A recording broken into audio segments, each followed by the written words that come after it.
हरिओम नमः शिवाय। ही कथा पाण गुरु कृपा सां हासिल करे रहिया आहियूं। महिरबानी करे गौर ॾेई ॿुधजो।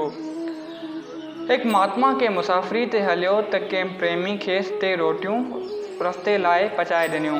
वाट ते खेसि हिकु ॿियो मुसाफ़िर हिन खे मिलियो ऐं उन महात्मा जो संग कयाईं, छो त रस्तो तमामु घणो ख़ौफ़नाक हुओ। महात्मा हिन खे नाम जो उपदेश करणु लॻो, पर हिन नास्तिक ते महात्मा जे वचननि जो को बि असरु कोन थियो। रस्ते में हिकु नदी आई त महात्मा उन में सनानु करणु चाहियो ऐं कपिड़े में वेड़ियल टई फुल्का किनारे ते रखियाईं। महात्मा संदसि साथी जो ॾिठो त महात्मा सनानु करे पूजा ऐं ध्यान में वेठो आहे, सो हिकु फुल्को कढी खाई छॾियाईं। महात्मा जॾहिं रोटी खाइण लाइ कपिड़ो खोलियो त ॾिठाईं त हिकु रोटी घटि आहे। हिन खां पुछियाईं, पर हिन चयो त मूंखे त ख़बर न आहे। ख़ैर महात्मा वटि उन्हनि ॿिनि मां हिकु खेसि कढी ॾिनो ऐं पाणी पी, पोइ ॿई उहा नदी लंघे पार थिया। महात्मा सोचियो त ही चोरी जहिड़ो पाप, हिन खे चोरी जहिड़े पाप जो बि को डपु न आहे। इन करे हिन खे सची राह ते आणणु घुरिजे।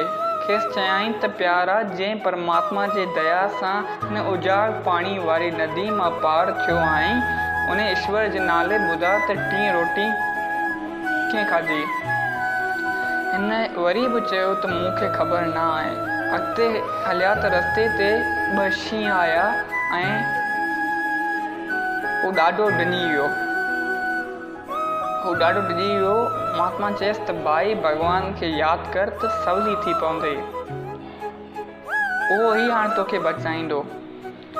जॾहिं हू नाम जपण लॻो त शींहुं ॿिए तरफ़ हलियो वियो ऐं ॿई बची विया।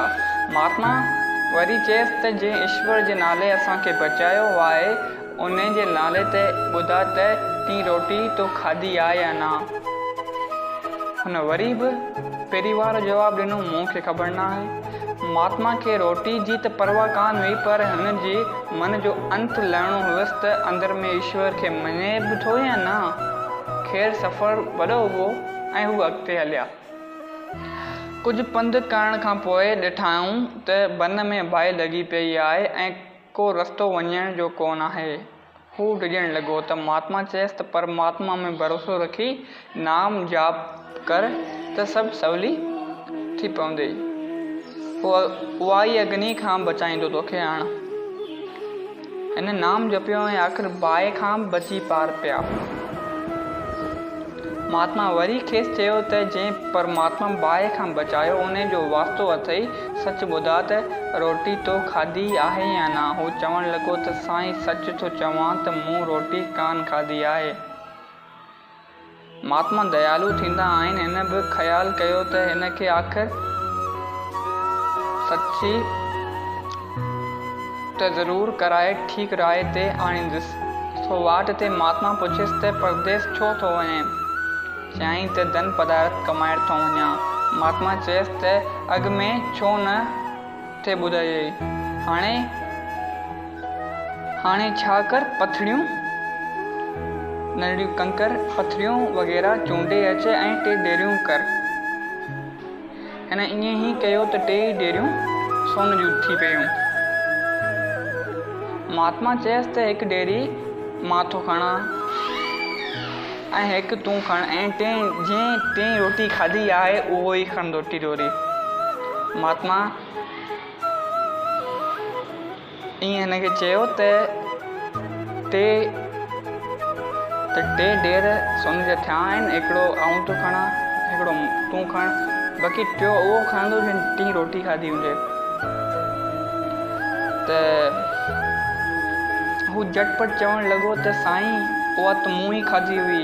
महात्मा चयसि त ईश्वर जो वास्तो ॿुधो मूं तोखे त बि सच न ॻाल्हाई, पर हाणे माया जे लालच में पई सच ॻाल्हायो अथई। महात्मा नज़र फेरी त हू सोन वरी पथर थी पियो। अहिड़ो माण्हू तामसी ज्ञान वारा थियनि था। उहे मड़ियनि क़बरनि, भूतनि ऐं प्रीतनि खे ई ख़ुदा मञी वेठा आहिनि। अहिड़नि खे सचो ज्ञान कीअं थींदो। असांजो हिंदू धर्म में सातोखी ज्ञान जो ही उपदेश आहे, जो ही कल्याण करण वारो आहे सिर्फ़ु। चओ जय सियाराम। अगरि ही कथा तव्हांखे वणी त हिन कथा खे पंहिंजनि सां गॾु शेयर कयो। चओ जय सियाराम।